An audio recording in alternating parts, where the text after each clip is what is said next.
Okay, I think we can start the session. Welcome, good morning, everyone, and thanks for being here in this session. The session, as you already know, is about climate risk assessment, which is a kind of huge topic. And welcome. So climate risk assessment, and especially tools, the methodologies for the climate risk assessment.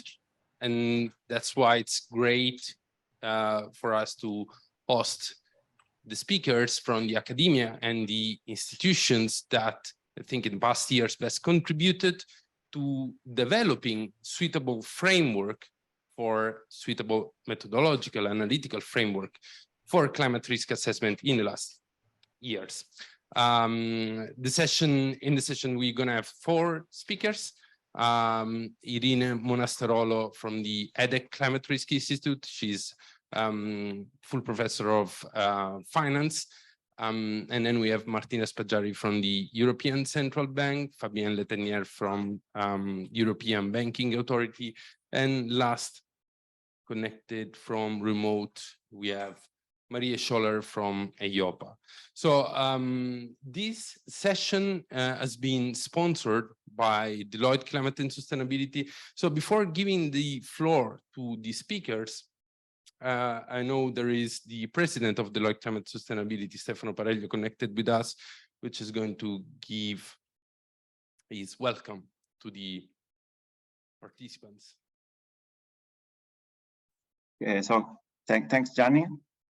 I hope you can hear me because I'm not a stable connection. Hoping you are hearing me. Good morning, everyone, and thank you all for joining us today. As Gianni said before, my name is Stefano Pareglio. I'm full professor of environmental economics at the Catholic University of Milan. And here, especially, I'm a proud member of our European Association since 1996. I'm also chairman of Deloitte Climate and Sustainability, that is latest Deloitte benefit company launched in October 2022. DCS is entirely dedicated to delivering services on environmental sustainability, services that are cross-sector and hopefully science-based, which is one of the reasons we are very proud to be sponsoring this policy session today. Another reason is that we firmly believe in the development of tools and frameworks and to foster sustainable change, and also to promote dissemination activities like our online academy that we called DCS Competency Lab, that we developed in collaboration with European Association that so far has seen the participation of esteemed guests such as people that you very well know as Massimo Tavoni and Simone Borghesi and Irene Monasterolo. And we'll see the future collaboration of scientists like Phoebe Condure and many more. So the topic we'll be discussing today is very important for us. As a consultancy firm, we know very well how important it is for the private sector, for company to pitch in and to contribute to the achievement of their Paris goals. Especially in the last decade, we have seen a growing attention on private companies' climate risk disclosure that are primarily translated into the disclosure of GHG emissions and to evaluate physical asset hazard exposure. But times for us are there is time to raise the bar and to disclose other information like the potential economic and financial impacts as the Task Force on Climate-Related Financial Disclosure also recommends. I'm talking about impacts on revenues, impact on cost, operational cost, or investment cost, also the investment needed to reach the net zero, and to the investment needed to adapt also because the climate has already changed. To compute these impacts, it is necessary to capitalize on all the efforts that supervisory institutions and academia have made in the latest year to produce methodologies, approaches able to bring empirical evidence of climate risk impacts. So we are going to address these issues and more in today's panel, as there wouldn't be a better place than here to do that. So without any further ado, let me warmly thank Francesco Bosello and Gianni Guastella, the session organizers, the panelists for having accepted the invitation, the local organizing committee for having made this possible, and all the participants that joined us today. So I hope that I have to give the floor to Gianni for the sharing the session or something like this. Okay, thank you, Stefano. Yeah, okay. I think we can start with the first presentation, will be by Irene Monasterolo. I guess you need the microphone. But... Thank you. Good morning, everybody, and thanks for being here. So numerous today. We are. I'm very glad to be here to try and make a summing up of what we learned in the last now over 10 years about climate financial risk assessment and the challenges ahead. And it's a great pleasure also to share the floor with people who are working at key financial institutions and supervisors to that engaged in this topic. However, being an academic, I'm a full professor of climate finance at the DEC, and having started to develop methodologies like the climate stress test many years ago, meaning over 12 years ago, when the topic was not posh yet, wasn't relevant yet, I have also, my role as an academic is to push the barrier further and discuss challenges, for instance, in the use of emissions or the use of current regulation, for instance, for disclosure. Okay. This doesn't work. So where do we start? So back in 2017, we published the climate stress test of the financial system in natural climate change with a series of co-authors, where we embedded for the first time the scenarios, the output trajectories of provided by process-based integrated assessment models across scenarios, what now became very standard, like the Network for Green the Financial System scenarios. But at that time, we still didn't know how to use these scenarios and translate them into adjustment in financial valuations of firms and financial contracts, and how to translate them into adjustment in financial risk metrics for the investors, for instance, value at risk or expected shortfall, and overall how to translate it in implications for individual and systemic risk. So this is what we did, and the lessons we learned already from that analysis, which was imagine that it's already 10 years ago if you consider the data, is that large losses for individual investors that hold securities and contracts of firms in climate policy relevant sectors would occur in a sudden transition, what now we will call a disorderly transition. The second message is that losses could be individual losses could be amplified via network effects, and this is what we learned from the last financial crisis. But also there is the bright side of the story is that early portfolio reallocation from high carbon to low carbon activity would reduce the risk of stranded assets for investors. In that paper, we introduced this framework where you can just replace the scenarios that now are the NGFS scenarios with adjusted financial valuation of companies and their securities. For instance, here you have an example for corporate bonds. And through that, into adjustment in the risk profile of the portfolio of the investor that all these contracts and securities, considering also, however, the fact that investors, as you can see here, these both are interconnected. So risk could cascade. What we found in that case and in that paper is first that even after the Paris Agreement, investors' exposure to activities that we classified as climate policy relevant sectors, so that are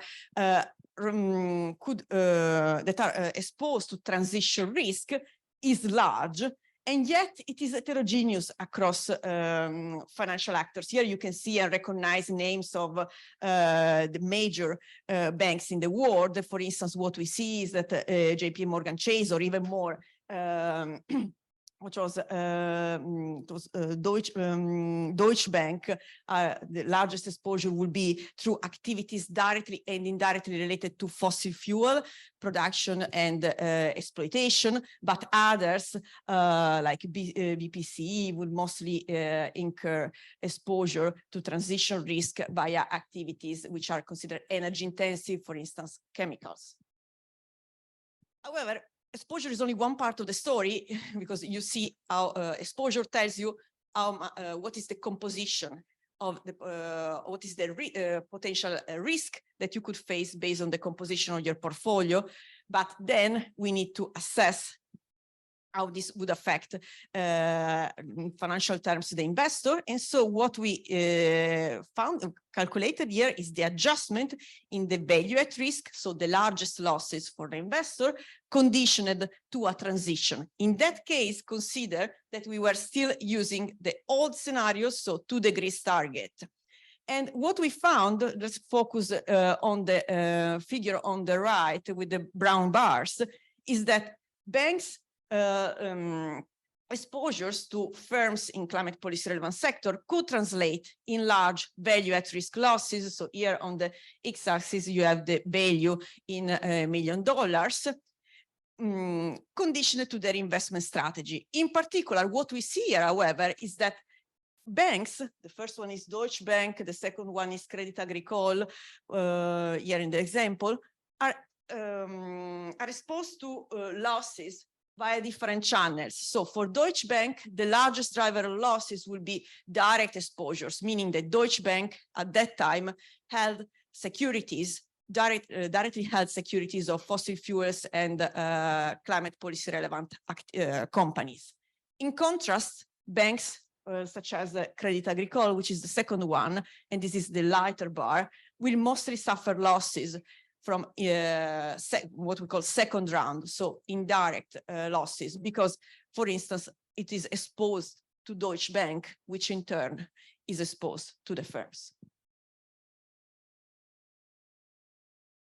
And what we also, and the final message is that actually we need to consider financial network effects, because, and this is the difference in the probability distribution of losses in moving from the first on the graph on the top to the graph on the bottom.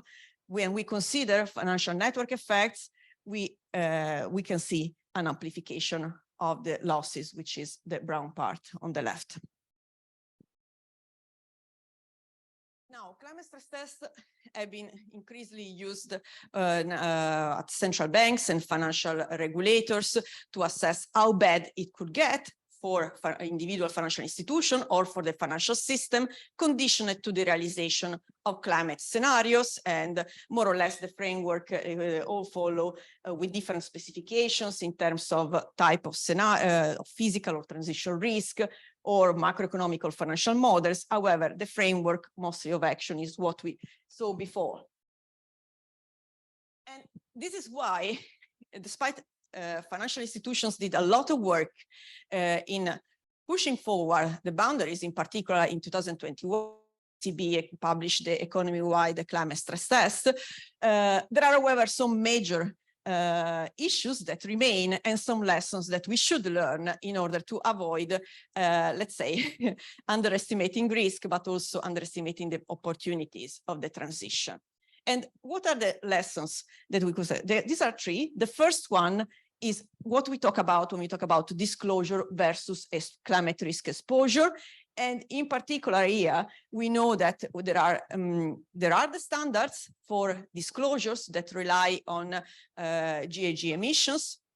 Disclosure proposed by the Task Force for Climate-Related Financial Disclosure already in 2017. It's an activity of the G20 Financial Stability Board, aim to foster voluntary disclosure of private companies. And this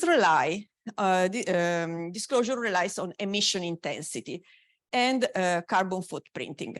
However, when we get and look at the data, we find major issues, in particular with the quality of disclosure.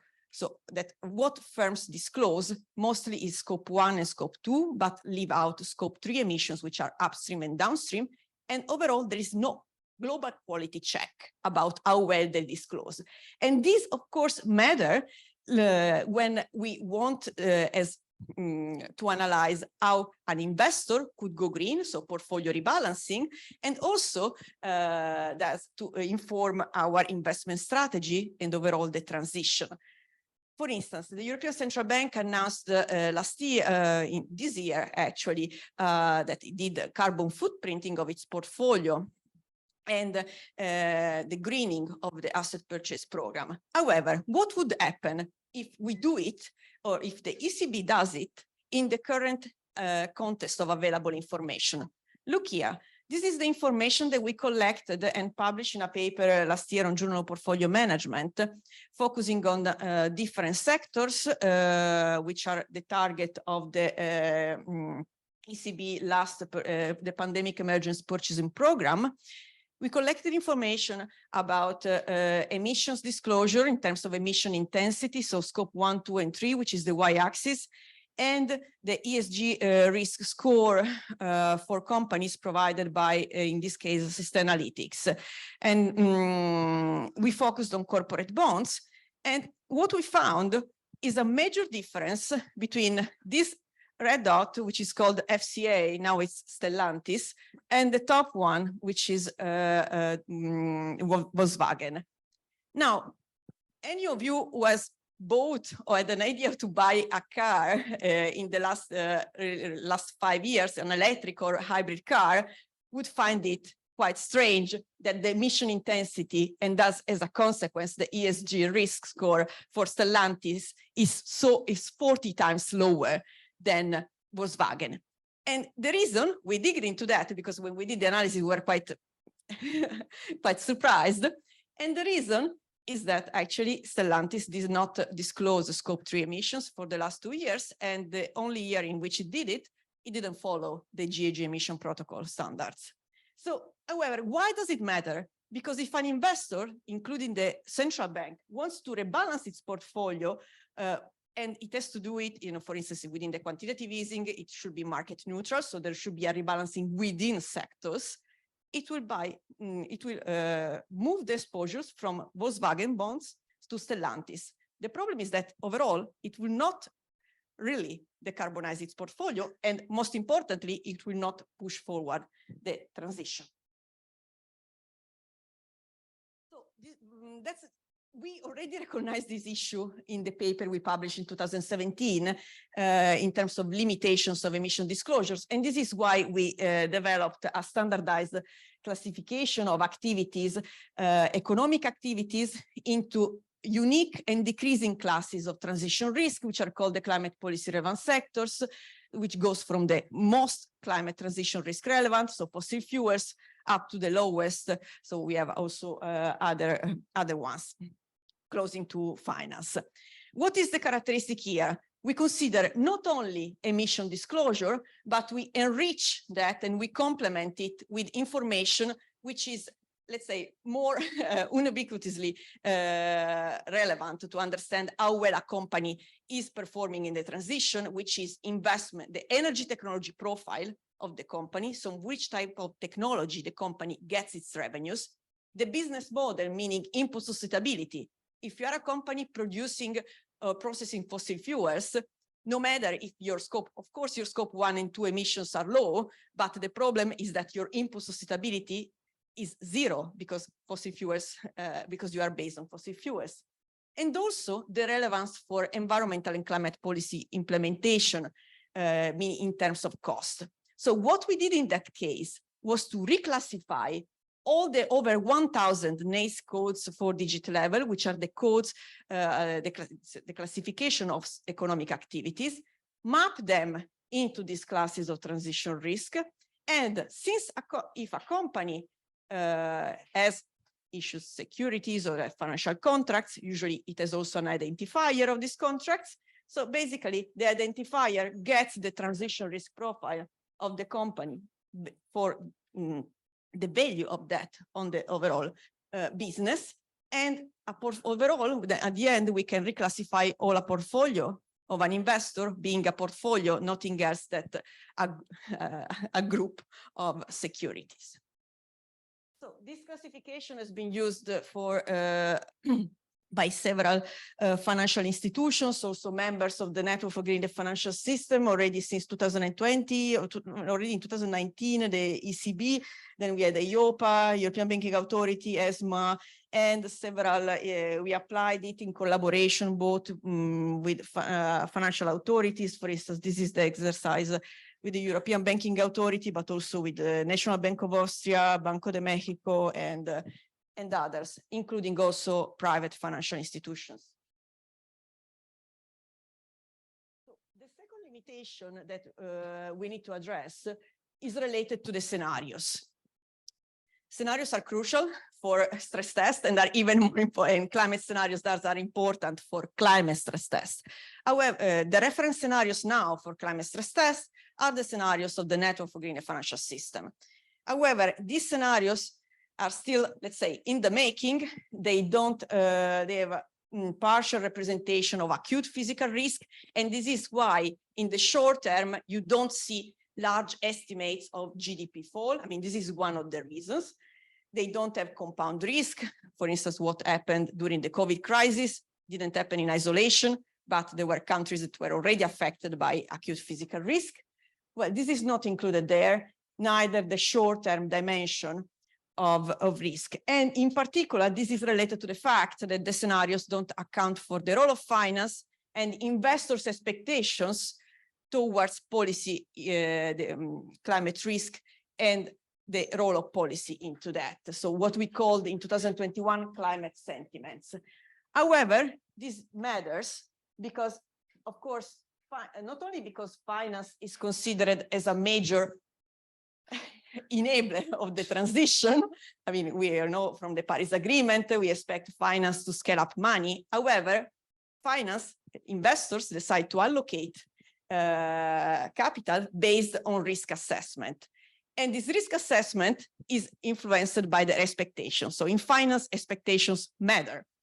And so here what we did was to integrate the feedback from investors looking at the climate scenarios of the NGFS, and we know that they are doing it. For instance, in the European, in the euro area, banks have to do climate stress tests using the NGFS scenario. So we look at what happens if investors look at the scenarios which provide output trajectories for economic activities based on their energy technologies. So we said before, for instance, electricity production out of wind or out of gas, and translate them into the adjustments in their risk weights and in the adjustment in the interest rate and cost of capital. So what we did was to feedback this adjustment into the investment decision in the process-based integrated assessment model.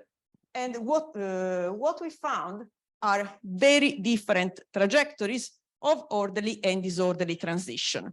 Let's look here, for instance. We have a situation in which we have a delayed climate policy introduction, which is what we would expect a disorderly transition from the NGFS. And here we have two trajectories. The straight line green and brown respectively, is the output of the sector estimated as now from the process-based integrated assessment models. The dotted line instead represents what happens when we integrate the interplay between investors' expectations and policy credibility. So what we see here is that in a disorderly transition, we have already, without finance, so as of now, the current trajectories that we are using, abrupt adjustment in the output, which then we would expect abrupt adjustment in the profitability of the company, respectively negatively for high carbon and positive for low carbon. But when we feedback finance, and in particular, if investors don't adjust their expectations because they don't trust the policy, well, what we see is a major amplification of these adjustments, which would lead to a very large asset valuation adjustment.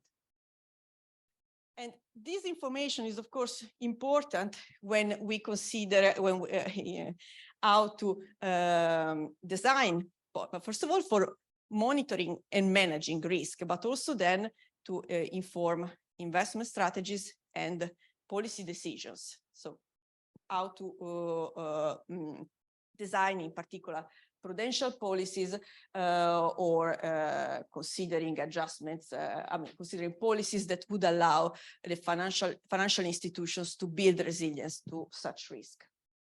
And with this, then I will conclude.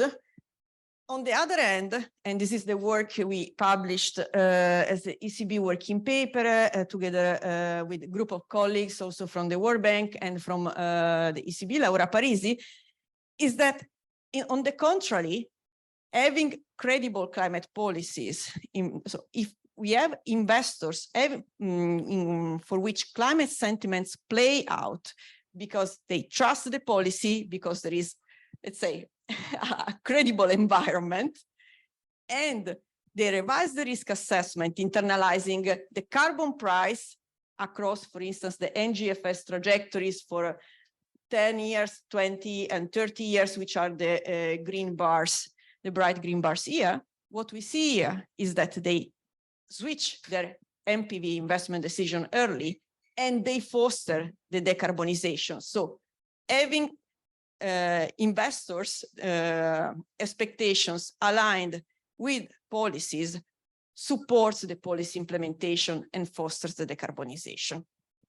So these are just some issues that I wanted to highlight when we discuss about the steps ahead. So doing climate stress test is important. The message is that the way we do it is even more, in particular because we don't have really much time. Thank you. Good morning. My name is Martina Spaggiari. I'm a team lead in the Financial Stability Department of the European Central Bank. And today I'm happy to present two perspectives, actually. The one of the European Central Bank in doing climate risk stress testing and also trying to assess the exposure of the financial system to climate risk, but also a second perspective that is one of the NGFS workstream on scenario design and analysis, which is now chaired by the ECB in the person of our Director General. So we have a team at the ECB that is really steering and coordinating the work of this workstream. Okay, so what I'm going to talk about today is, first of all, how we started measuring firms and banks' exposure to climate risk at the ECB. I will go then into the financial assessment of this type of risk with a climate stress testing application, and I will conclude by saying a few words about NGFS climate scenarios, and in particular, the next steps that we plan there. And just a quick disclaimer, I'm presenting my views and not the one of the ECB or the Eurosystem.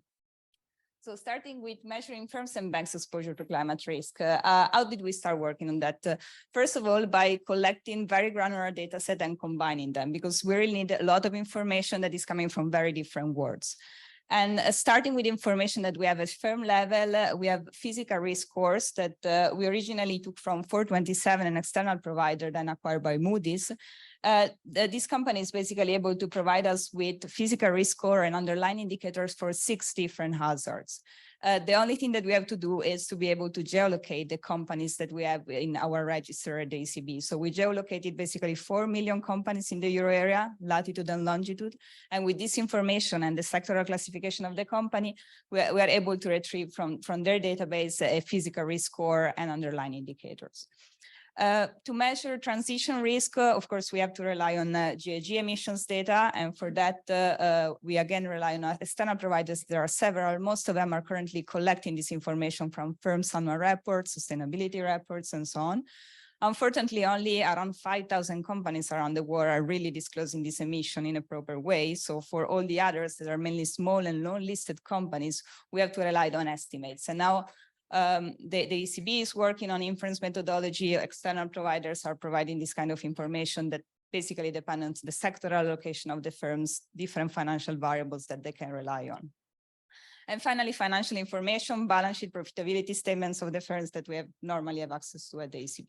So this is the world of firm level data. And then the big advantage of working in a central bank and in a supervisory authority is to have access to very granular data on loans and securities that are extended or held by banks. So the way we connect this firm level information with the bank's balance sheet is indeed using our credit register. In the euro area, it's called ANA Credit, and collects loan level information on all credit exposure that the banks extend to all legal entities, as long as they're about 25,000 euros, so pretty small reporting threshold.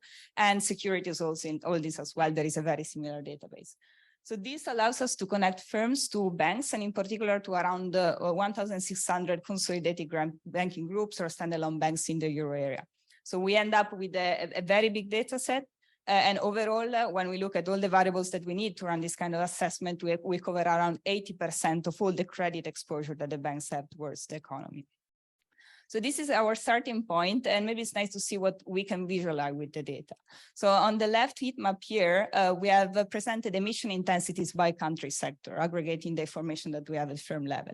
And we can see at the first point that transition risk has a sectoral dimension. So the emission intensity is much stronger in sectors like mining, electricity, and manufacturing, while there is no big difference across countries, where instead physical risk plays an important role. So here on the right in the map, you see a map of the euro area basically, and each dot represents a firm. And the different color code here represents the exposure to certain types of hazards that these firms have.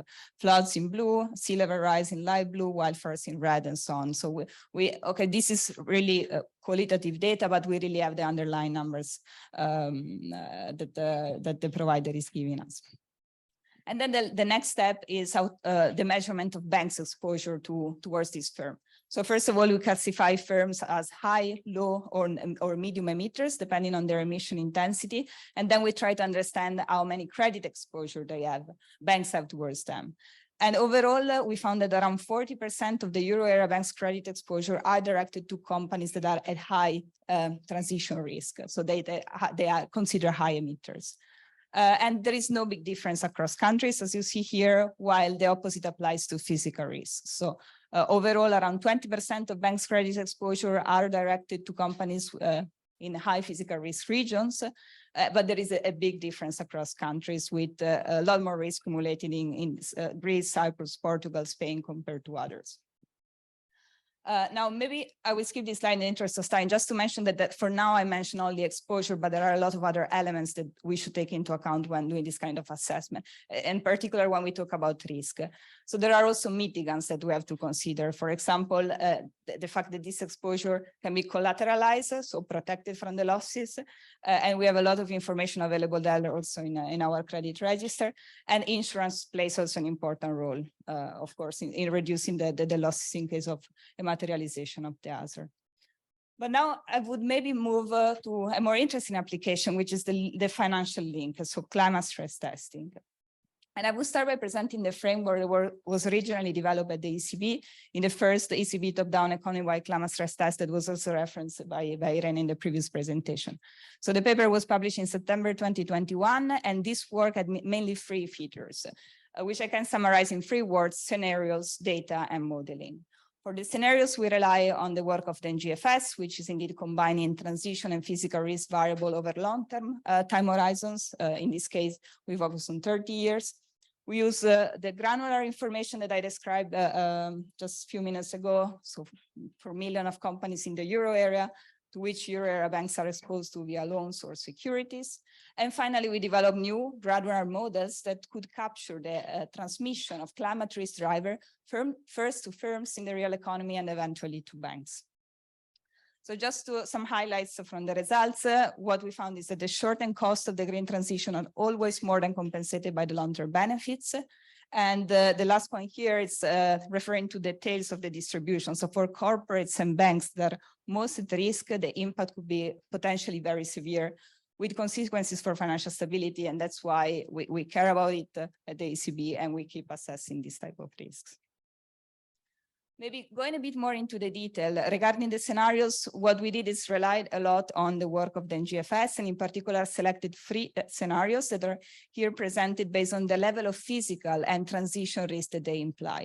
So we consider first an orderly transition scenario where climate policy are assumed to be implemented early to be effective. And so the cost of the transitions are limited and the physical risk is reduced in the long term.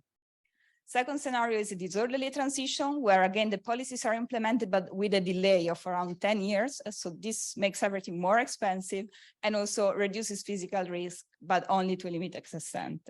And finally, an out-of-war scenario where no other policies on top of the current policies are considered. So there is very limited cost from transitioning, but at the same time, extremely high cost in the long term from physical risk. I won't spend any more time on the data that we use, but I would like to present a bit the underlying model. So here, starting from the climate risk driver, first of all, we decided to focus both on transition and physical risk. For transition, the drivers are, of course, carbon prices, energy prices, the development of the energy mix, which is strongly connected also to the emission pathways that we want to achieve going forward, technological change, investments into efficiency, but also new technologies in the production processes and so on. And these risk drivers have a direct impact on the firms. How do they do that? For example, energy price shocks have an impact on the operating expenses of the firm. They increase them, and we observed that over the past year for the Russian invasion of Ukraine. And this is an impact on profits, which of course increase. There is a need for green investments. And here I tend to agree with Irene that actually the NGFS scenarios are not super comprehensive on some of the variables. So for this exercise, for example, we derive bottom-up estimates on the investment needs at firm level to try to understand how much money needs to go into the economy to allow the transition to happen. Green investment means higher indebtedness for firms and increases the leverage, but also higher financial expenses for the firms that are taking loans, especially in a high interest rate environment as we live in now. Finally, energy demand. Energy demand will change during the transition. In particular, there will be a switch from fossil fuel to renewable sources, and this will produce an impact on the revenues on some specific sectors. In particular, we expect brown sectors to shrink, revenues to decrease, electricity sector, for example, to expand, revenues to increase, because electricity sector will play a core role in the transition. If it manages to switch to renewable input very quickly, it can then support the transition of the rest of the economy via its electrification, basically. And again, impact on profits. Then moving to the physical risk driver sides here, what we consider is natural hazards, but also the consequences of chronic physical risk. And the main impact that this could have on the companies is production disruptions, which have an impact on revenues, and damages to physical capital. And in order to recover this capital, firms will have to invest and increase their leverage again. So all these channels basically lead to an increase or decrease of profits and leverage. And then what we have developed is a granular PD model, probability of default model, that is able to estimate the PD of the firm based on these financial variables and also some other macro variables in the regressions. An additional step that we have done in the second version is, for example, focusing also on sectoral dynamics, so running sectoral regression. And here we enter the war of which sector we want to consider, which is an entire different topic, CPRS, NA sectors, and so on. Given the probability of default, then we connect this information to information about the amount of the exposure, the extent to which is covered by collateral, And overall, we are able to estimate banks' expected losses in the corporate loans portfolio, in the securities portfolio, and eventually this translates or could translate into a capital deterioration for the bank. And I didn't mention it so far, but insurance also plays clearly a very important role, and actually a double role. Insurance coverage is a risk mitigant, of course, when it comes to losses.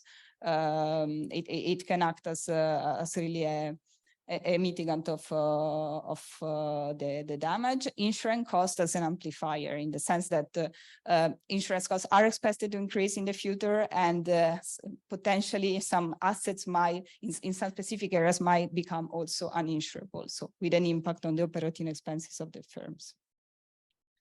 And finally, very quickly, a slide presenting the results and also proving what I mentioned at the beginning, what we show with this exercise, that the short-term costs of the transition are always more than compensated by the long-term benefit. And in particular, starting from the left side, what I present here is a percentage difference in the probability of the fall of the median firm in an autos war or disorderly transition scenario compared to an orderly transition. And what we see is that at the beginning, the difference is actually going into the negative territory, proving that there are short-term costs of transitioning. But starting from 2026, 2028, after the transition, the strong part of the transition had happened in an orderly transition scenario, we see that there is a complete switch. So we go into positive territory, and the PD increases much more under an autos war scenarios, and it goes up to 5% higher by 2050. This is for the group of low-risk firms. But then if we focus on very carbon-intensive firms, we see that the impact is even more amplified. So there are more costs of transitioning, but also more benefits afterwards. And finally, if we look at a group of high physical risk firms, we see there that transitioning is really, really important, because if this is not achieved by firm, increases by 25% compared to an orderly transition scenario. Now, the ECB has also worked on a second version of the stress test. We have pre-released the methodology and results in a box in our financial stability review in May 2023. So maybe I can provide some insights on the content, because it's also helping me connect to the NGFS scenario part of the presentation. So the first exercise was a kind of cost-benefit analysis of the transition. The transition needs to happen. Now it's clear to everybody. It has been proved by several exercises, and it needs to be timely and effective. So now this is not in question anymore. What we ask ourselves is, what's the optimal way of transitioning? What's the impact that 3 different transition pathways could have on the real economy and the financial system in the short to medium term? And for this, we develop new scenarios, always relying on the work of the NGFS as a starting point, but this time try to anchor them to the macroeconomic environment in which we lived in, so taking into account consideration on the latest energy market developments and macroeconomic developments. And we did so by combining NGFS scenarios with the BNP, which are the Eurosystem macroeconomic projections, and also accounting for the latest data on energy. We get more emphasis on sectoral dynamics in this case. So it's true that currently the NGFS scenarios do not have a sectoral breakdown. So we developed some methodology to disentangle the contribution of the different sectors, which is very important because our next generation models now allow for different behaviors and dynamics across sectors. And in particular, in this new version of the stress test, we move from what we call an emissions-based modeling to what we call an energy-based modeling. So basically, for each firm, we try to estimate the energy consumption by source. And then in this way, depending on the energy price, we are able to estimate precisely the operating expenses, and in particular, the energy component of the operating expenses and the impact that this could have on the firm's credit risk. We included also new transition channels. I mentioned before this deterioration of revenues for brown energy sector, but also a bottom-up assessment of the green investment needs to be able to achieve this transition process.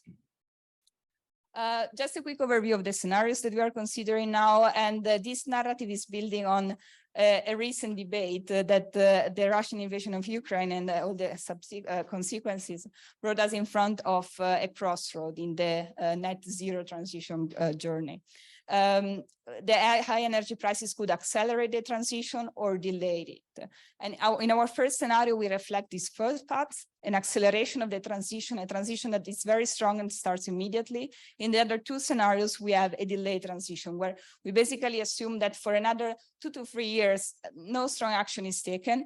There is a stagnation of the carbon intensity in our energy system in order to recover from the current shocks, and then the transition starts. But these two scenarios differ in the sense that in one of them, the transition is more intense and allows to reach similar emissions reduction compared to the accelerating transition. And here we're talking about 65% emission reduction in 2030 compared to the 90s. And the delayed transition is a bit more orderly and smoother. And so similar emission reduction are not possible. And that's why only the first scenarios are in a trajectory, in a GFS trajectory that brings to 1.5 degrees by the end of the century, while the delayed transition is actually leading to a 2.6 degrees by the end of the century. And of course, this is a high level narrative inside. There are a lot of variables that are developing in a consistent way to ensure that these developments are reflected. And some first highlight on the results, as you see here on the left chart, and as expected, credit risk in terms of median PDs increases during the transition in all scenarios, but here is highest in a late push scenario. So an acceleration of the transition should be preferred. And you see that actually in a late push scenario, that is the yellow one in the chart, the PDs of the median firm almost double by 2030 in 8 years' time. While the impact is much lower for the accelerated and delayed transition, but there is an important, and it's actually similar by the end of the decade, but there is actually something different that we now have to consider. First, in the accelerated transition, we already start seeing a decrease in path of credit risk by the end of the decade. And second, only the accelerated transition is the one in line with the 1.5 degree objective and achieves emission reductions that are considered ambitious enough according to the current plans. Then on the right chart, what we can see is also the differences across sectors. So now we have sectoral models, we introduce some sectoral dynamics, and we see that the impact, again, in terms of increases in PD, is higher in sectors like mining, manufacturing, electricity sector, where the starting point PD is around 0.8%. I'm targeting manufacturing now, and then it doubles to around 1.6% by the end of the decade. And of course, the impact is even bigger in details. In the field of climate stress testing, maybe let's address the question what's coming next, which is actually interesting. So what I presented now in the second ECB climate stress test, these scenarios are based on a baseline macroeconomy that is combined with NGFS scenarios. So now what we're also doing is testing more adverse scenarios to align ourselves to the world of a climate stress testing even more, where we need to test a baseline and an adverse macroeconomy.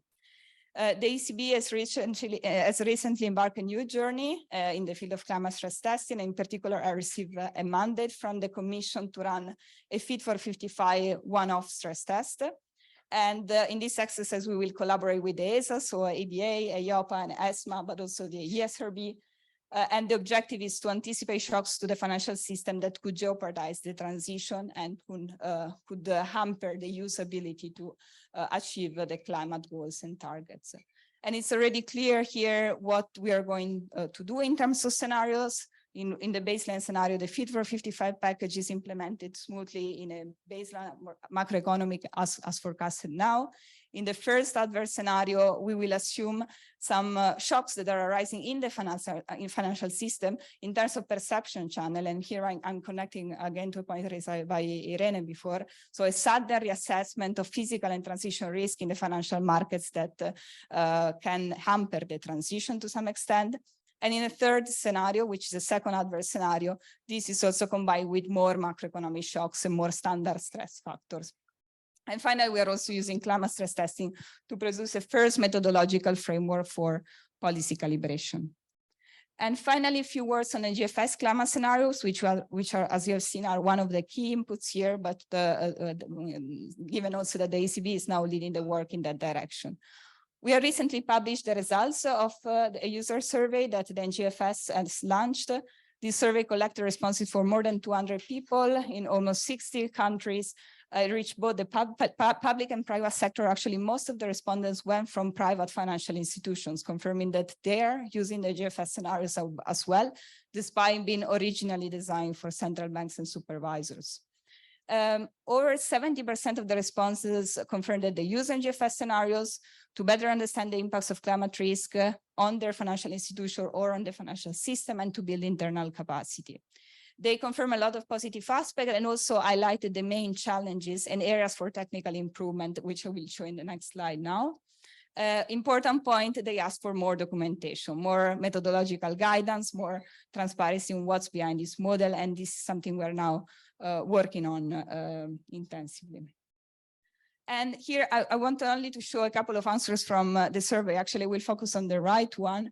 So the respondents identified 3 clear priorities for improving the GFS scenario. First, increasing the sectoral granularity. Second, introducing short-term scenarios in the framework. And third, better capturing physical risk, in particular acute physical risk.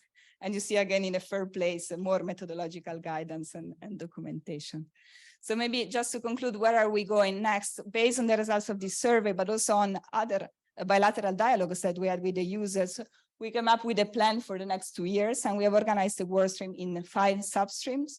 The first one is going to update and expand the scenario narrative for the long-term scenarios that are now becoming a global standard, and we're targeting a publication of phase 4 scenarios by the end of the year. Second substream is working on short-term scenarios, already since 1 year. So in the first phase, we have developed the ECB conceptual note together also with other workstream members on which kind of narratives could be relevant in the context of short-term scenario, identify risk drivers, shocks, transmission channels, and applications. And the note will be published in fall this year. When the second phase of the work will start. So we launched a call for expression of interest for modeling teams, and we will work in the coming year together with them in the actual implementation of the scenarios. Third substream, physical risk. One of the priority identify, again, the need to better capture acute risk. Here we are expanding the NGFS work to more hazards with more granularity. So we plan to have country level results here as well, which was not the case in the past, but also refine the macroeconomic damage function that is used for chronic physical risk, which is a key aspect and element of the scenarios. We are additionally working on sectoral granularity and communication and engagement. I mentioned that we plan really to provide a modular documentation to target the needs of different users and also to do more outreach session to grow our user base. And with this, I conclude. Thanks a lot.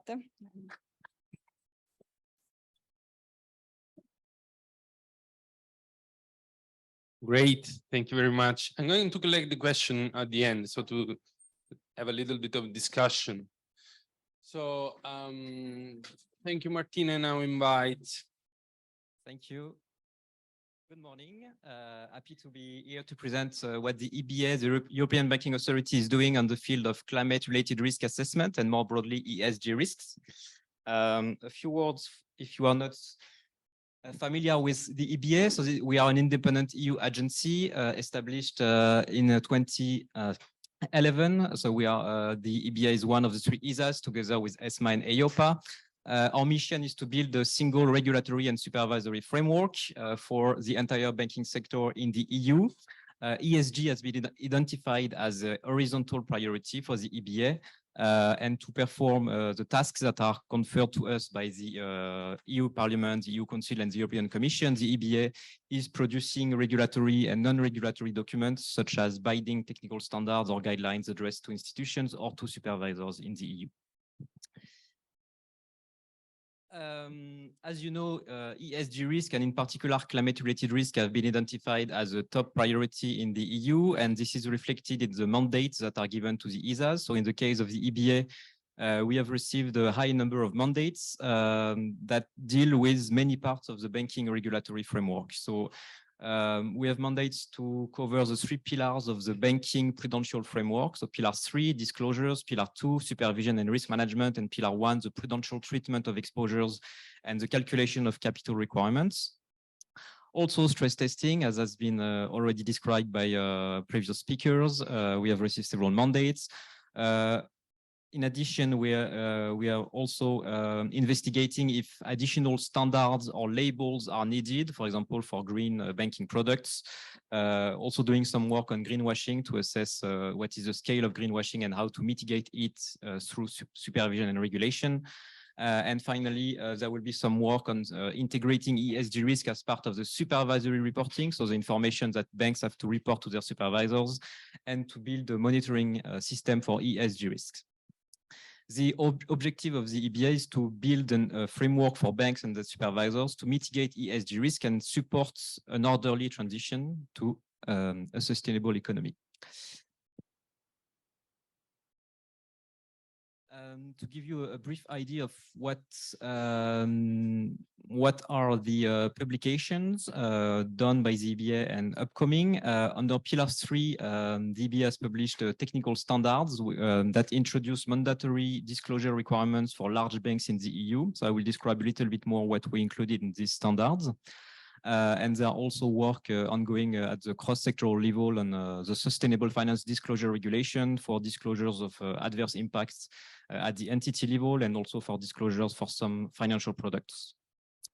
On Pillar 2, we have published a report describing how we think ESG risks should be managed by institutions and supervised by competent authorities. And we are in the process of updating a number of guidelines addressed to institutions to introduce requirements, for example, in terms of taking into account ESG risk into the loan origination processes, into the governance and remuneration practices. And in the coming months, towards the end of the year or beginning of next year, we will publish new guidelines on ESG risk management to specify how institutions should identify ESG risk, assess them, manage them, and monitor them. On Pillar 1, on the prudential treatment, last year we published a discussion paper to launch a discussion on whether and if yes, how ESG risks should be taken into account in the prudential treatment of exposures, so in particular for the calculation of the risk-rated assets and therefore for the capital requirements of banks. And we will publish a final report this year. And on stress testing, the EBA conducted a pilot climate exercise, which was mentioned by Irene, using the classification of the CPRS. And we will be working this year and next year with the other ESAs and the ECB on the one-off Fit for 55 mandates given by the Commission. And there will be also guidelines to institutions and to supervisors to explain how ESG risks should be taken into account in the stress testing, both on the supervisory side and on the institution side. On Pillar 3, Pillar 3 refers to the information that institutions have to publish as part of the prudential reporting. Of course, we think that this increased transparency should play a key role to enable stakeholders to access better information and to take decisions on that basis, and to assess the vulnerabilities of banks to climate-related risks. So these Pillar 3 disclosures have been published, and they require banks to disclose information on transition risk, physical risk, mitigating actions, and alignment metrics. So to assess, or to provide information on banks' exposures to climate transition risk, they will have to disclose information on their exposures to the high carbon sectors as defined by the climate benchmark regulation, which has been published by the EU. They will have to report information on their scope 1, 2, and 3 emissions, and to provide a breakdown of their mortgages portfolios or commercial real estate portfolios according to the level of energy efficiency of the collateral. So to give an idea of what is the level of energy efficiency of the collateral used by banks to secure their real estate and commercial real estate exposures. On physical risk, there is a template where banks will have to provide information on their exposures that are subject to physical risk, as well as their maturities, and taking into account the physical location of their assets and of the collateral. There is a template with alignment, with what we call alignment metrics. So this is a measurement that institutions will have to do to assess how aligned or misaligned their portfolios are with respect to the scenario, net zero scenario, as defined by the International Energy Agency. And based on, and they will have to assess these misalignments for certain sectoral portfolios and to disclose that information. And in addition, banks will also have to disclose what their green asset ratio is. So this is a ratio that is calculated by assessing what is the share of the bank's exposures that qualify as aligned with the EU taxonomy regulation, which is a classification system for environmentally sustainable activities. At the moment, these disclosure requirements only apply to large banks. But it might be extended in the future to smaller banks, taking into account proportionality and maybe adjusting the information that smaller banks will have to disclose. And as you can see, the quantitative information is required only on climate-related risk at the moment to take into account the more advanced stage of assessment methodologies and tools. And there will be qualitative information on the other environmental risk as well as social and governance risk. Moving on to Pillar 2. So by Pillar 2, I mean risk management by institution and supervision by competent authorities. We published a report 2 years ago where we explained the transmission channels of ESG factors towards ESG risk and towards the financial risks to which banks are exposed, to credit risk, market risk, operational risk, liquidity risk. And we also recommended institutions to use a range of climate risk assessment methodologies. So for example, at the exposure level, by adapting their loan origination processes and by embedding ESG risk into their internal scoring models, for example, for exposures that banks use to assess, for example, the riskiness of particular exposures. We also recommended banks to use portfolio-based assessment methodologies. So, for example, the portfolio alignment methodologies I mentioned as part of the Pillar 3 disclosures. So the distance of your portfolio compared to a trajectory which will be aligned with a net zero pathway. And scenario-based methodologies, so stress testing frameworks, as was described by Irene and Martin. We also recommended banks to take into account ESG risk when they develop their business strategies, when they adapt their governance arrangements, and when they build their risk management frameworks to embed climate-related risk and ESG risk as part of these regular risk management frameworks.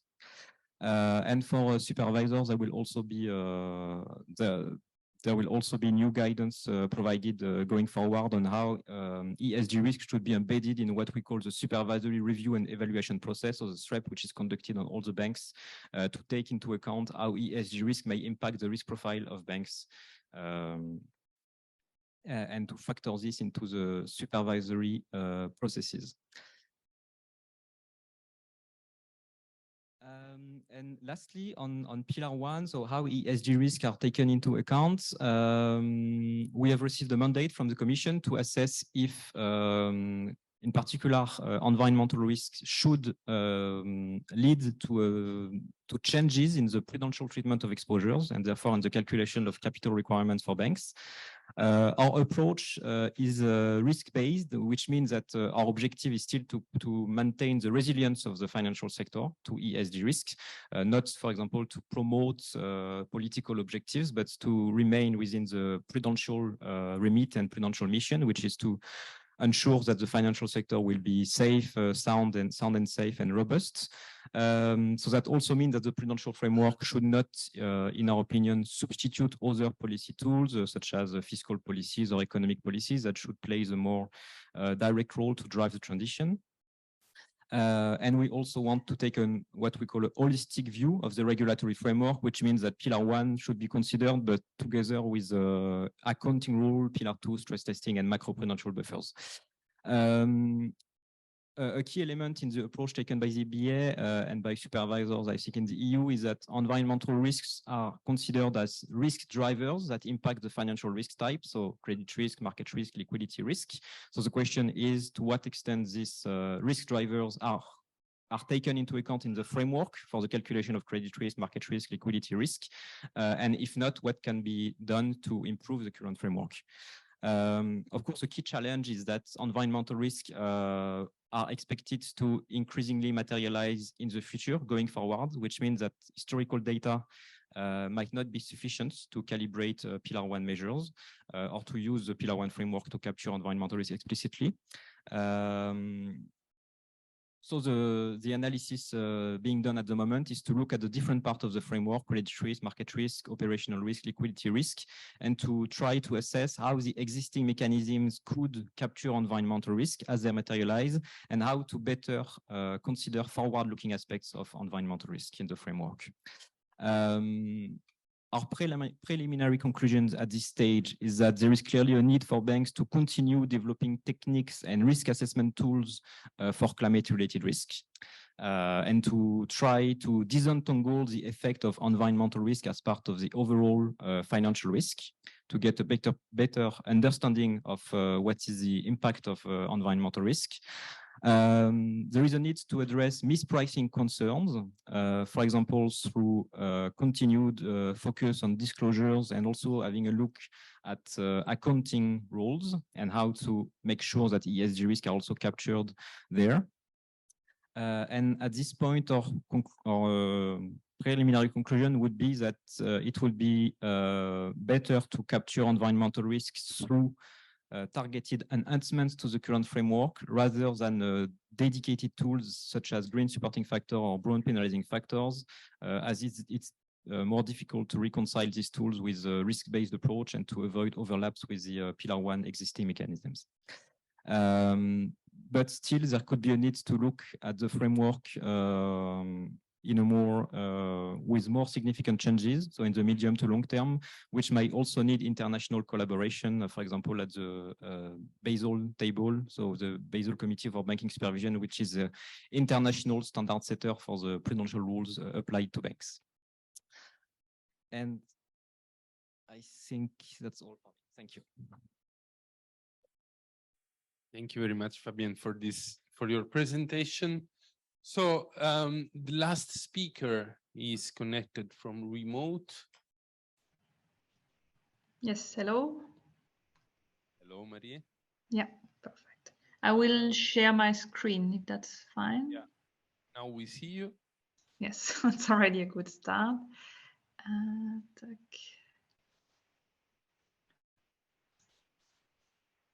Perfect. Can you tell me if you can see the presentation in full mode? Yes, perfectly. Okay, perfect. So I would today, and thanks a lot also for inviting us from the European Insurance and Occupational Pension Authority to discuss climate risk assessment, and this time from the perspective of European insurance supervisor. Because I think a bit different from the previous presentation, I will really discuss the insurance sector. I think it's clear that also insurers and reinsurers, they are impacted by climate change. Of course, we heard a lot before, so from the investment side, I mean, it's you're looking at transition risks, physical risks, and for the insurers also really on their liability side. So really the core business of insurers, for example, providing insurances against natural catastrophes for our houses. This is really at the core of their activities, and this is clearly where insurers also are going to be strongly impacted by climate change and physical risk. So this is why you will see my coming slides to focus really on this aspect of physical risks. And also, I think what is important to mention is also the concept of double materiality, because on one hand, insurers, they have to assess their climate change risk on their portfolio, but at the same time, because they will be so strongly impacted by climate change, they also need to consider what they can do to help with climate change adaptation and mitigation. And this is also clearly a role that we have identified for them at EIOPA, and that we are also working closely with the insurance sector. So now, of course, I mentioned that climate change risk equals insurance risk. And why does this matter for the European Insurance and Occupational Pension Authority? For the people who are not familiar with the insurance regulation, the EU, actually this is under what we call the Solvency II regime, and this harmonizes the way insurance sector doing business in Europe is regulated. And what is behind Solvency II is this idea that the companies, they must hold enough capital, which would be risk-based, to actually reduce the risk of insolvency.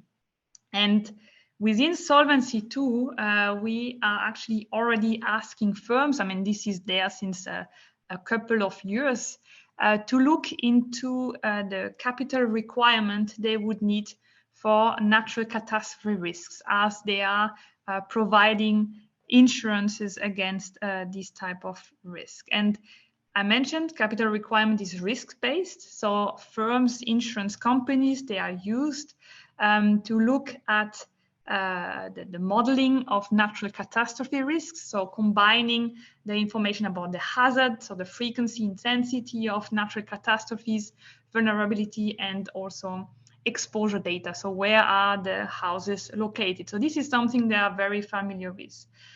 From a capital requirement perspective, currently it's a 1-year time horizon, and you will of course imagine that this has some implication on also climate change. And the method that the insurers are using to calculate the capital requirement is either what we call a standard formula. So the standard formula, this would be formula that EIOPA would give to the sector to calculate the capital requirement. And this is usually used by small and mid-sized firms, or we would have big companies, insurance companies, who would have their own internal models. So there they would also typically license commercial catastrophe models to do that. And now we come to the topic of climate change, because so far climate change was not explicitly included in the calculation of the capital requirement for natural catastrophes. Now, knowing that, at EIOPA, we have published a paper, a methodological paper, to look into including climate change in the natural catastrophe standard formula. And I guess the slides might be shared with the audience later. So they are also the link to this paper. Because I mentioned, I mean, natural catastrophes covered since many years. Firms, they calculate capital requirement for earthquake, flood, windstorm, hail, subsidence. This is normal. But what is not has been not done so far is really to think about what is the impact of climate change. Because you have to imagine that this, when we calculate the parameters for the standard formula, it will go, I mean, the firms will be using that, and these parameters, they will stay the same for a number of years. Sometimes for 10 years, the same parameters will be used by the firms. But now, of course, we know that climate change is changing patterns. And I mean, for example, for flood, there has been many studies showing the impact of climate change and how trends are changing.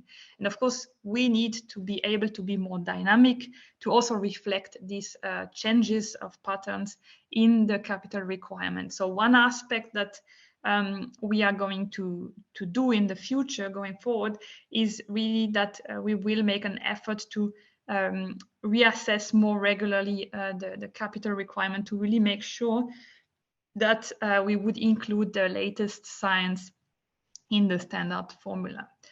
Another aspect that is going to be a bit different from the thinking before is really the fact that we have seen, and there are different examples around the world. I think one which is quite clear also is, for example, California wildfire, where many models were used based on historical data. But if you do so, you will not be able to capture even the current risk, and let's not talk about the forward-looking risk. So also here for us, I mean, we are working when doing this exercise with vendors of natural catastrophe models, with academics. And we also want now in this new reassessment exercise of the standard formula to think, okay, not only just in the risk next year, but really to think, okay, these parameters, they might stay for quite a long time, and the same parameters would be used by the firm. So how can we also introduce some more forward-looking approach to make sure that the parameters, they stay valid for a couple of years? So this is one aspect of the work that we are doing. And another aspect is also going to look at new perils, because the focus previously has always been on perils like flood, earthquake, windstorms. Now, there are these perils, I mean, in the insurance sector, we sometimes call them secondary perils, like wildfires, also drought and crop insurance, where we need to better understand what this means, what is the materiality for the insurance sector, to also potentially include them in the capital requirement. Of course, in order to be able to do so, we need to have models and data for these ones. This is currently quite a challenge, because, for example, for wildfire and crop insurance, there is no commercial models out there that would be used by the insurers in Europe. So this is something we need to work on to improve the awareness and understanding of this type of risk, and what could be the materiality for the insurance sector. Now, on the previous slides, I talked a lot about capital requirement, and this is also in our supervisory world, we would say this is linked with Pillar 1. Now, I will move to what we call now Pillar 2 and talk about on risk and solvency assessment. So this is also something under Solvency II that the insurers have to do.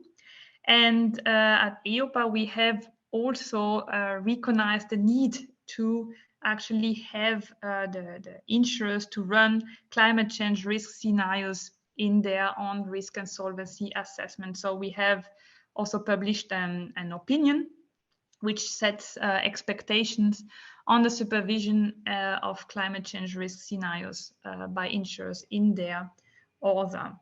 And there, why we did that, why we published these opinions, because we had a look at what insurers were currently doing in their own risk and solvency assessment, and we could see that only a very minority of insurers were actually running or including climate change scenarios in their assessment. And of course, this is not acceptable. So that's why we have this opinion there.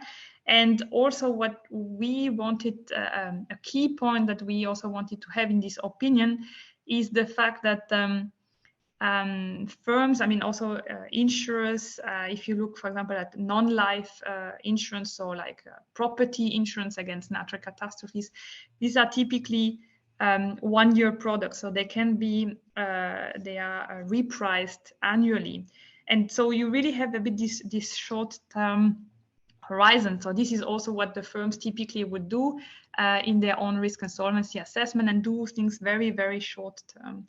Now, of course, also for the sustainability of the insurance business, I mean, these products, they are not there just for 1 year. I mean, they stay for many years. So what we have also in this opinion is that they would need to think also more long-term what climate change, so for example, if you think of increasing flood risk, would mean for their property insurance business. And I think this is really at the core of this opinion, and also the fact that we would like to standardize the scenario analysis with firms considering both, so a scenario where temperature increase remains below 2 degrees and one where it's clearly exceeded, so that also there is a bit this connection looking at transition risk and physical risk.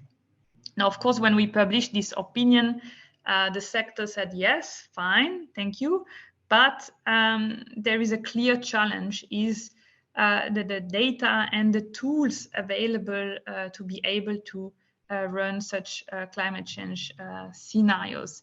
And this is why, as a second step, we also published what we call an application guidance to help especially the small and mid-sized companies, because we know that the big firms, they would have enough resources and expertise to do that, but it's more for the small and mid-sized ones. And there, in this application guidance, we first provided steps on how to do the materiality assessment, and then also some real example on how to run a climate change scenarios for them. So that was really the idea, also to help these small firms to lower a bit the implementation cost, and of course also to potentially increase the comparability of the results that we would see in their other reports.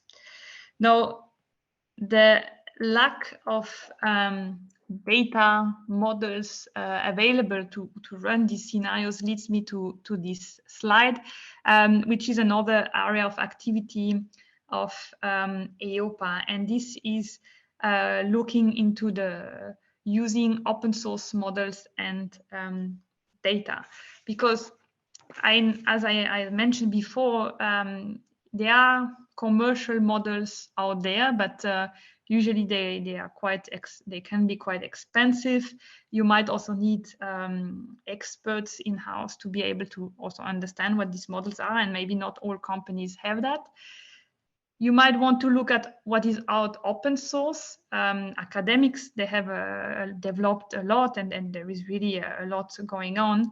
But then it's also a challenge if you're maybe a small and mid-sized company, because there might be so much out there. Or also, we have also seen, we have been looking ourselves on for example, on the physical risks side to help the insurance sector. The problem is also that what academics might also develop is not necessarily user-friendly or easy to use for someone who is not an expert. So this led us to this project, where we have created a user interface for Climada. So Climada is a natural catastrophe model platform developed by the University of Zurich. It's also used in the NGFS scenarios. But here, what we wanted is really because the insurance sector, they are used to perform the modeling of natural catastrophes. So they would really import their own exposure, so their own location of the houses. And this is standard, and really run the analysis for their own portfolio. So this is what we wanted more firms to do, and why we decided to go for developing a user interface to facilitate the use of Climada. And we also, discussing it with all national supervisors to also include more of this type of modeling. And of course, I mean, this is a prototype that we have developed. It's also available on our website. So also here there is the link. You can download it on the desktop. I mean, we also share the source code. So we encourage people also to further develop it for their own need. This is all free of access and use. And it's really, Climada is also not going to solve all issues, but it's really to encourage further development and encourage people to start doing natural catastrophe risk analysis. And this also links, of course, with our aim as EOPA to build a bridge between latest development in climate science and also bring that to the insurance supervisors and insurance companies. And the last slide I have prepared today is actually a paper, an article that we have published very recently. So now in the Financial Stability Report in June, so just now, a couple of days ago, where we have actually used this Climada app to model the impact of climate change on river flood for the European insurance sector. So we had collected exposure data from the insurance sector, and we have run that in Climada.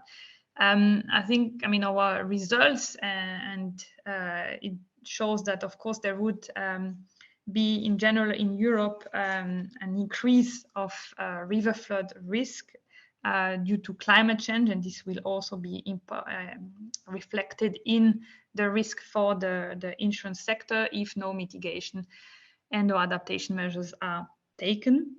And also the studies show that, okay, most of the countries in the northern part would see a more significant increase in river flooding. Now, what we have to say with this study, and I mentioned before, the data that we used, they are also similar to the one from the NGFS, so EasyMIP data. And there we really see that there is also more work because, of course, sometimes, you have these open source data that are available for free, and they also come with a number of limitations. For example, also the granularity of these data. They might be, I think if I remember properly, here in Climada, what we use is 4x4 square kilometers for a flood analysis. This is definitely not sufficient. If we look at commercial models out there, or very detailed scientific analysis, the resolution for flood is 50 meters or less. So we just see that there are gaps, but yeah, I think it's we need to further encourage development to be able to improve the climate risk analysis, and I think this is a good step toward that. So I think that's what I had for today, and I guess we will move to the Q&A session.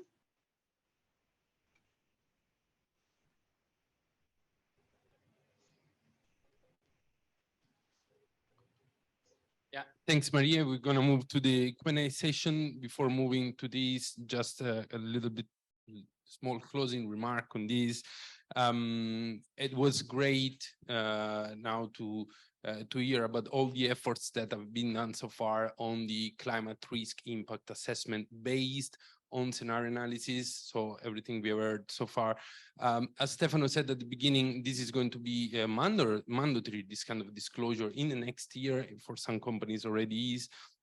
But on the other end, we have seen how difficult it is for companies, financial institutions to apply these kind of scenario analysis because of the lack of data, because of the lack of clear methodological framework and guidance, and so on. So my final remark is kind of a question for the speaker: is what can we, as say academia and institutions, do to say facilitate this process and to accelerate this process? But before giving the floor again to the speakers, I would also like to hear from the audience if there is any specific question.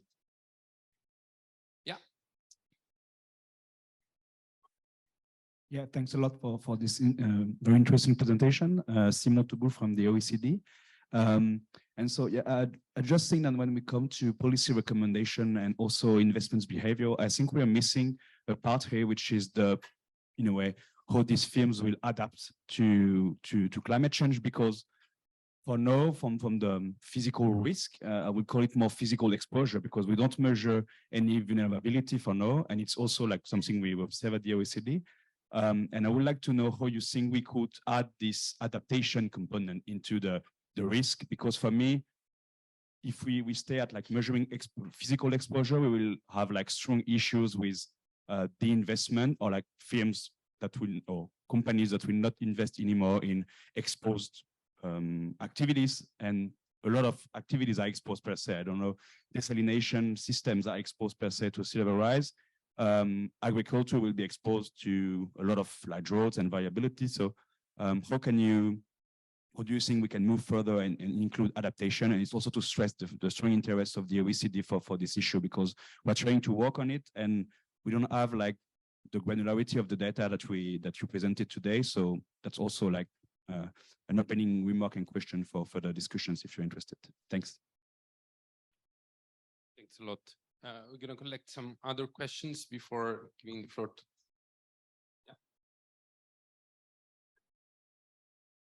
Thank you, and thanks for the speakers. My question actually to Marianne. You spoke about one of these substreams in the research that you're doing is updating the scenarios narratives. So my question is, can you elaborate on that a little bit, and how this activity is connected to the scientific community ongoing activities at the moment, updating the SSP's narratives that's happening as we speak? Thank you. Still another question, then we. Yeah, maybe a question for many of the speakers. So when you measure the firm's climate risk, how do you take into account the risk that can take place on the global value chain? I mean, what if some sectors are importing massive amounts of fossil fuels from abroad, and there might be some climate risk happening there? What if some sectors are depending on specific inputs imported from abroad, critical minerals in particular? So are those international aspects included in those assessments? Sector transmission, very interesting point. So probably Maria should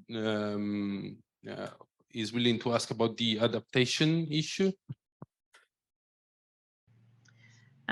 Yes, I can talk about the adaptation. So indeed, I think you make a good point that my understanding also from what I saw from previous presentation from the banking area is that it's mainly looking at climate exposure, and we know why, because of course looking at the risk is much more difficult from an insurance perspective, and also what I was showing in also Climata and catastrophe modeling, they actually look into the risks, so really combining exposure, vulnerability, and hazard. Now, for the insurance sector, what we are also doing at EIOPA is indeed looking at the impact of adaptation measures, and this is not easy. I mean, we have at EIOPA, we have a group of experts where we actually we're looking at, the impact of flood defenses. If you put a flood defense somewhere, what would this mean for the losses of the insurance sector? Also, if also people actually decide to retrofit their house, or also change build flood walls and so on, what would it mean? But you're completely right that this is far from being easy. I mean, it's already difficult to model the hazard, so the intensity frequency of today's event. Now we also need to make a forward-looking projection of this, plus also adaptation measures. So not only the vulnerability today, so how houses are built, what are the defenses today, but also what it would mean for the future. So I think there is definitely a lot to be done. But I also see, I mean, with all the model vendors that we discuss with, that there is more emphasis on that now. Thank you. And for the second question was addressed to,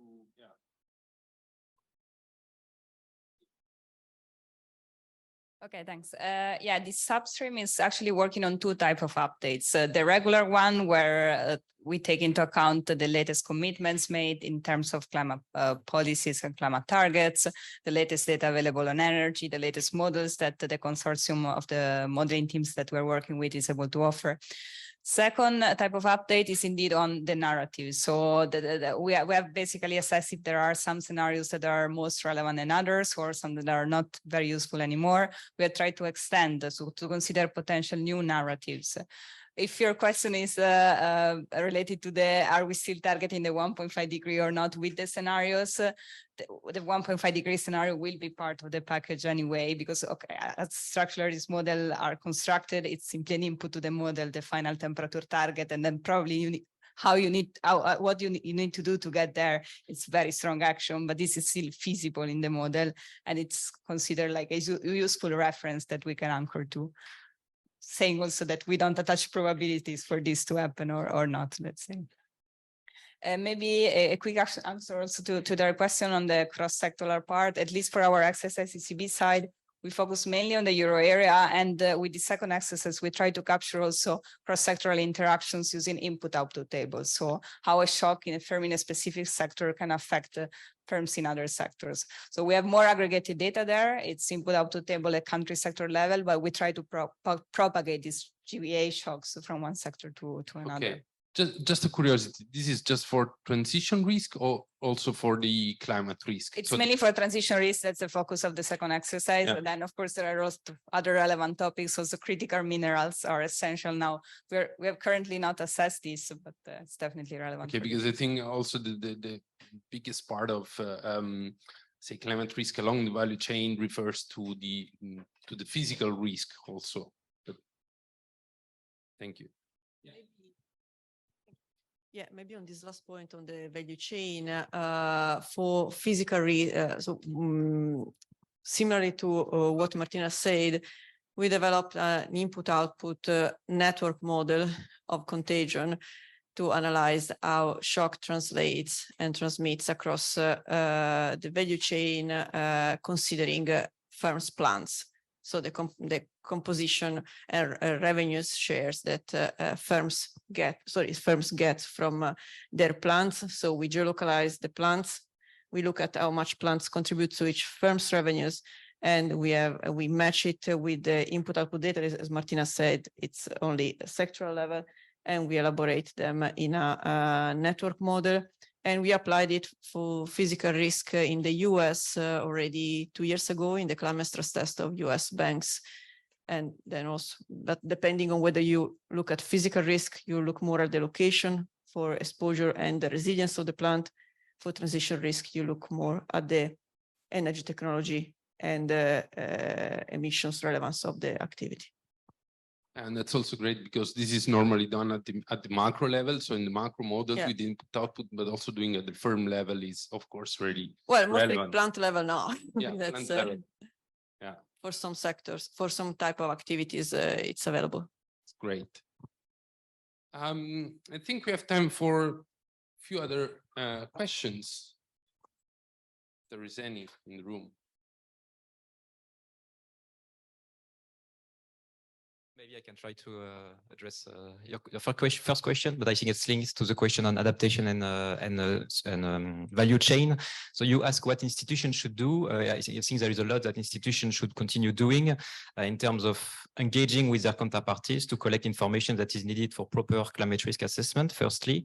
And that speaks to the points on adaptation and value chain, because also at the level of large counterparties, loan origination practices for banks, they have to take into account how their large counterparties will be vulnerable to supply chain disruptions, for example. That's of course something that institutions are not always willing to do. There is also proportionality concerns, how far should we go, etc.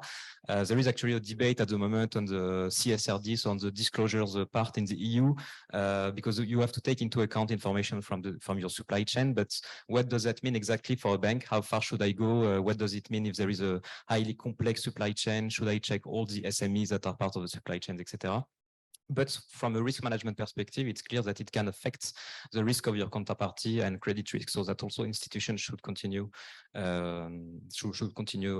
paying efforts to that. And on the point on adaptation, I think it's Although it's true that I think from a disclosure perspective, the focus is more on how do you map your exposures according to geographical location. So you do not go very far into the assessment of risks, but that does not mean, of course, that as soon as you have a risk or you have an exposure to, let's say, an exposure located in a vulnerable geographical area, you have to stop, you have to divest, and you have to stop financing every counterparty in that area. Actually, as a bank, you have to actively engage with your counterparty. You have to assess what you can do to also improve the, let's say, climate risk profile of your counterparty, and that could also mean providing finance to build adaptation tools. Yeah, so. Yeah, that's also a good point, which I think should be part of the climate stress test approach. So not only the finance for mitigation, so for the net zero, but also the climate for adaptation, because as we already know, climate has already changed. So we need adaptation anyway. Yeah, there is. I want to go back to the insurance market. The question is to Marina. We have the private and the public section when it comes to climate-related impacts. We know that the private sector, the insurance private sector, cannot answer all the calamities that will be forthcoming. What could you say about this distinction? Yes, no, thanks for the question. I think now we are entering another big topic that the EIOPA is also looking into, is what we call the insurance protection gap. Because indeed, even in Europe, I mean, when we look at what is currently insured and what is for climate-related event and what is not insured, we see that there is a big part which is not currently insured. And of course, if you look at climate change, we expect this gap to actually increase, because some of the risk might become uninsurable. So indeed, also from EIOPA's perspective, there is definitely a need to have both parties implied into solving these issues. So we have the private sector. The private sector clearly has a big role, and we are really pushing for more also for the private sector to, you know, not just be there when you have the claims when it's already too late, but really be from the beginning with the policy holder, and to also potentially help to build prevention measures now. How? So even on wildfire, I mean, I joined many seminars on that also in Portugal, where there are things that can be done, and many times policyholders would not know. So we really want the focus also on the primary insurers to move from a claims handling to a more risk management role with their client. But this will not be sufficient. And we also need to have more public-private partnership. I mean, some countries already the place. I mean, in France, Spain, there are already some good schemes in place, but still in many other European countries, this is not the case. And also at EIOPA, you might be aware that we also recently published an ECB EIOPA paper on policy measures to address protection gap, also potentially discussing the need of an EU component, because at some point maybe also some of the losses will not be bearable at national level, and we might want to benefit from also the geographical diversification that is possible in Europe. But you can imagine this is still, there is quite a lot of discussions around that, but yeah, you can expect more to come on that topic. Okay. I see there is no other question in the room so far. Okay, and it's perfectly time for lunch. So let me thank again all the speakers for having joined us today. Thank you all.